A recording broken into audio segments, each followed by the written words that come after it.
Hai guys, kembali lagi bersama Mimin di channel Enkun, fans pemburu iblis silakan merapat. Karena di video kali ini, kita akan membahas lanjutan cerita Kimetsu no Yaiba. Setelah Tanjiro dan kawan-kawan yang telah pulang ke kampung halaman, mereka semua menghabiskan hari-hari dengan penuh bahagia, diiringi canda dan tawa. Lebih tepatnya, kita akan mereview manga Kimetsu no Yaiba chapter 205, yang bersumber dari website manga kita, Mangaku atau Komiku. Buat kalian yang belum melihat review chapter sebelumnya, bisa klik link di deskripsi, atau bisa juga klik link di pojokan atas video ini ya. Dan buat kamu yang cuma ngikutin animenya atau tidak mau kena spoiler, Enkun sarankan mending stop videonya aja dari sekarang.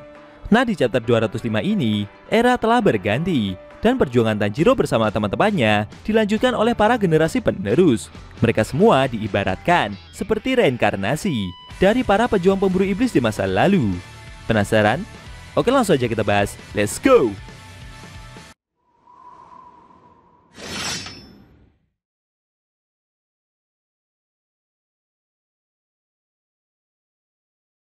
Di awal scene, kita diperlihatkan era modern, tepatnya di rumah kediaman Kamado. Di sana ada seorang kakak bernama Kamado Kanata yang membangunkan adiknya bernama Kamado Sumihiko agar tidak terlambat masuk sekolah. Dua bersaudara ini adalah keturunan dari Tanjiro dan Kanao ya guys.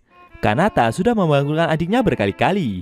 Namun meski menjawab sudah bangun, sayangnya Sumihiko tetap tidak membuka mata.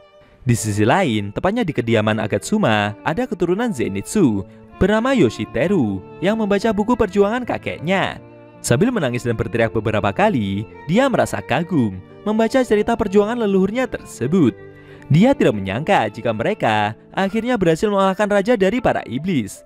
Tapi secara mengejutkan, Yoshiteru malah ditendang oleh seseorang dari belakang dan memarahinya karena telah membaca novel fiksi milik kakek buyut mereka lagi. Ternyata itu adalah Agatsuma Toko. Dia adalah kakak dari Yoshiteru. Sambil mengomeli adiknya, Toko mengingatkan jika ujian sekolah sebentar lagi. Sedangkan nilai dari Yoshiteru juga masih jelek. Sambil menangis, adiknya itu bercerita jika perjuangan para leluhurnya ini begitu keren. Mereka telah mempertaruhkan hidup di pertempuran itu. Mendengar cerita tersebut, Toko semakin mengomeli adiknya itu dengan cara menjewernya dan meminta untuk belajar lebih giat lagi agar bisa menjadi keren seperti mereka. Tidak lama kemudian, dua bersaudara itu pun berangkat sekolah. Dalam benaknya, Yoshiteru mengeluh kenapa wanita lain di keluarga mereka sangat ramah dan sopan, sedangkan kakaknya sendiri ini sungguh berbeda. Sambil menunjukkan wajah sinisnya itu, dia bertanya kepada Toko, apakah kakaknya tersebut percaya akan suatu reinkarnasi? Tentu saja, Toko yang melihat raut wajah adiknya seperti itu protes dan memarahinya kembali. Namun, Yoshiteru merasa yakin jika semua yang bertarung melawan iblis dan mati demi kedamaian dunia telah lahir kembali ke kehidupan ini, dan mereka juga hidup bahagia. Tapi konyolnya, kakaknya tersebut seperti tidak menghiraukan apa yang adiknya katakan barusan. Dia malah begitu antusias melihat berita di medsos soal negara Jepang yang kembali mendapat medali emas di cabur gimnastik dalam kompetisi olimpiade. Pemenang dari cabur tersebut adalah keturunan dari Uzui Tengen bernama Uzui Tenma.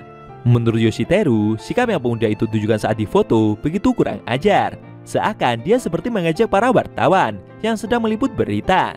Namun bagi Toko yang terpenting, dia sudah memenangkan kompetisi. Lagian, orang yang berwajah tampan maupun cantik bisa dimaafkan atas perbuatan yang mereka lakukan. Kemudian Yoshiteru malah ikut membaca berita selanjutnya yang ada di ponsel kakaknya. Sontak saja hal itu membuat Toko jadi emosi. Dia meminta adiknya tersebut untuk membaca berita menggunakan ponselnya sendiri. Berita itu berisi soal wanita cantik yang ahli dalam dunia botani. Wawancara bersama Hashibira Aoba. Dia adalah keturunan dari Inosuke dan Aoi guys. Berita tersebut membahas tentang wawancara mengenai bunga lili laba-laba biru yang mereka temukan. Bunga itu hanya mekar 2-3 hari dalam setahun, dan Hashibira Aoba meneliti bunga-bunga tersebut. Sayangnya karena sebuah kesalahan membuat semua bunga jadi layu, sehingga program yang mereka jalankan mendapat banyak kritikan. Yoshiteru merasa kasihan dengan gadis itu. Menurutnya mereka tidak seharusnya bersikap kejam kepada wanita cantik tersebut. Apalagi dia juga terlihat lemah lembut. Tapi setelah membaca lebih teliti, Yoshiteru baru sadar kalau Aoba itu adalah seorang laki-laki. Dia begitu kaget dan menunjukkan ekspresi berlebihannya tersebut. Yoshiteru bahkan berharap jika pria itu melakukan seppuku sekarang juga. Namun tidak lama kemudian, mereka berdua melihat ada ibu-ibu yang seperti mendorong dua kereta bayi. Toko memberitahu jika dua bayi tersebut adalah kembar dan mereka juga begitu manis. Yoshiteru yang melihat hal itu bertanya, apakah mereka berdua berjenis kelamin perempuan? Mendengar pertanyaan tersebut, Toko pun berpendapat jika adiknya ini selalu mengatakan hal yang begitu menjijikan. Sontak saja Yoshiteru berteriak karena tidak terima dengan ucapan kakaknya itu.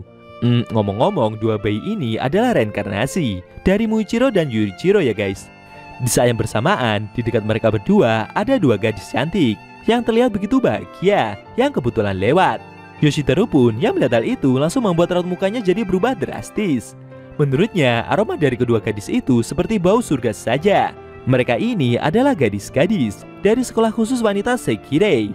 Bisa dibilang kedua gadis itu adalah reinkarnasi dari Kocho Shinobu dan Kocho Kanae.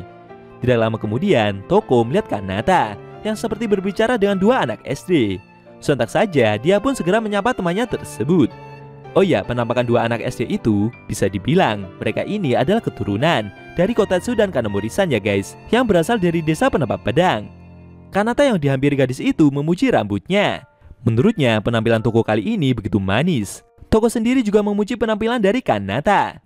Yoshiteru yang melihat kakaknya bermesraan seperti itu menunjukkan wajah sebelnya dan berkata jika dia telah belajar cara untuk mengutuk orang dengan hati-hati. Melihat adiknya menunjukkan raut muka seperti itu membuat Toko jadi protes. Kemudian mereka bertiga pun kembali berjalan menuju sekolah bersama. Ketika mereka melewati sebuah taman kanak-kanak, Yoshiteru begitu terkejut karena salah satu guru TK tersebut memiliki ukuran tubuh yang sangat besar. Bisa dibilang pria itu adalah reinkarnasi dari Himejima Gyomei. Toko sendiri mengajak Kanata untuk mampir ke kedai ular sepulang sekolah nanti. Dia bercerita jika kedai tersebut menawarkan porsi jumbo di setiap menu yang ada. Namun Kanata merasa ragu untuk menerima ajakan itu karena wanita yang bekerja di sana mempunyai dada yang besar. Sedangkan suaminya yang berada di dalam dapur akan langsung melemparkan pisaunya ke arah mereka. Hal itu bisa terjadi karena Yoshiteru pasti tidak akan berhenti menatap dada wanita tersebut. Sontak saja Yoshiteru yang mendengar tuduhan itu langsung emosi berat. Scene kembali ke kediaman Kamado, di mana ada Sumihiko yang akhirnya bangun dari tidurnya. Dia segera memakai seragam dan bersiap untuk berangkat sekolah. Sumihiko bingung, kenapa tidak ada yang membangunkannya hingga sepagi ini. Kemudian dia keluar dari jendela kamar dan melompat turun dari atap jendela satu ke jendela yang lain. Dia melakukan gerakan parkur dan melompat dari atap satu ke atap yang lainnya agar bisa turun dengan cepat tanpa harus melewati anak tangga. Kemudian Sumihiko berlari melewati halaman rumah tua milik seseorang. Kebetulan di teras rumah ada dua kakek tua yang sedang bermain shogi. Lihat ada seorang pemuda yang lewat di halaman rumahnya membuat salah satu kakek jadi naik pitam. Ngomong-ngomong, kedua kakek ini bisa diibaratkan adalah reinkarnasi dari kakek Kawajima Jigoro dan Urokodaki-san. Di dalam rumahnya sendiri, televisi menyala dan menayangkan wawancara antara presenter dengan seorang kakek tua bernama Ubuyashiki.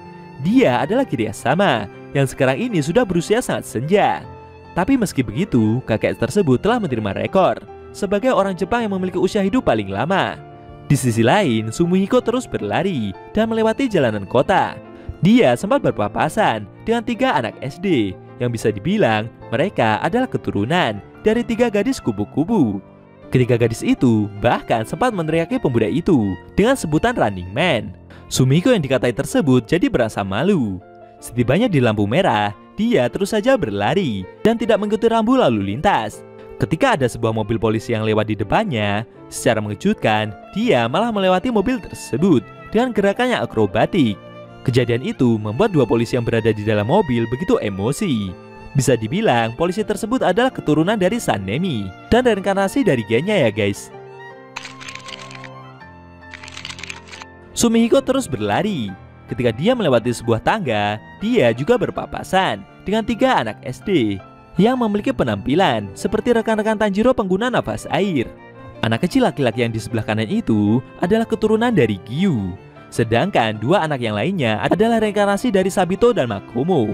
Di sisi lain, di sekolahan, banyak para murid yang telah memasuki halaman. Di sana ada seorang anak kelas 1 yang sedang melihat foto di dalam ponselnya.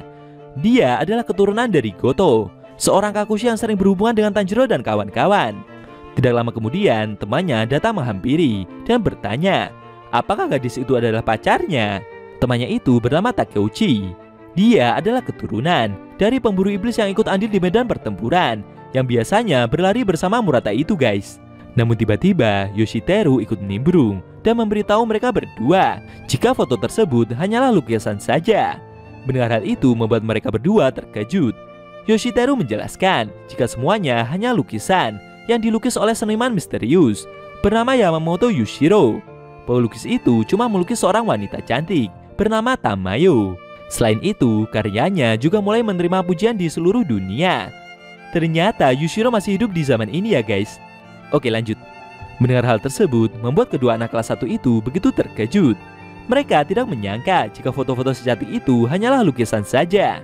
Sambil berjalan pergi, Yoshiteru juga bercerita jika cinta pertamanya adalah lukisan nomor 812 yang berjudul Tamayo dengan bunga biru tua.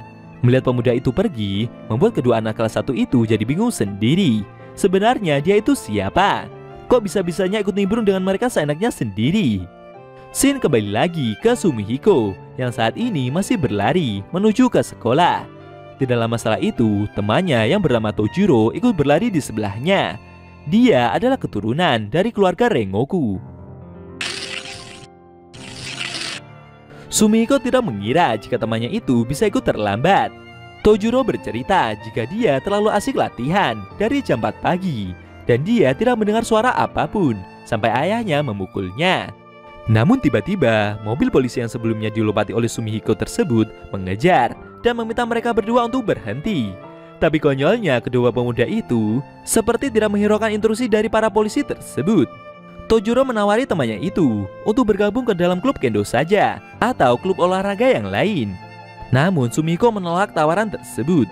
Menurutnya hal itu cuma akan mengurangi jam tidurnya saja. Sedangkan mobil polisi yang mengejar mereka berdua terus berteriak dan memperingatkan mereka untuk berhenti. Ketika mereka berdua hampir sampai mendekati gerbang sekolah, bapak kepala sekolah berteriak dan meminta guru penjaga untuk segera menutup gerbang. Oh ya, kepala sekolah itu adalah keturunan dari Murata yang dulunya bagian dari korps pemburu iblis juga ya guys.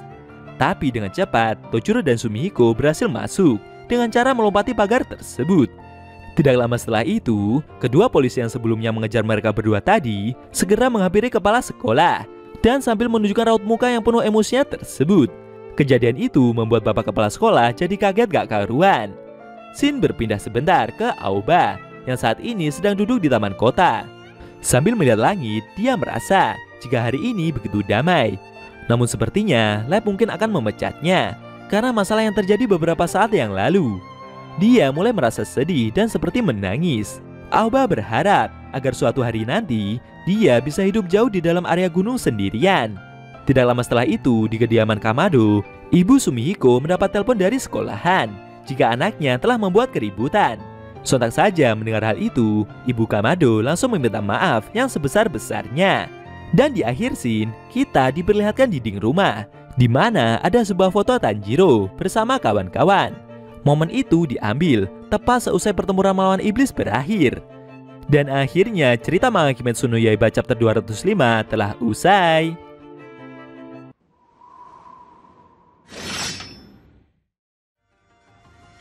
Nah, itu tadi review manga Kimetsu no Yaiba chapter 205 yang intinya memperlihatkan zaman modern di mana masa depan para iblis sudah tidak ada lagi yang hidup di muka bumi.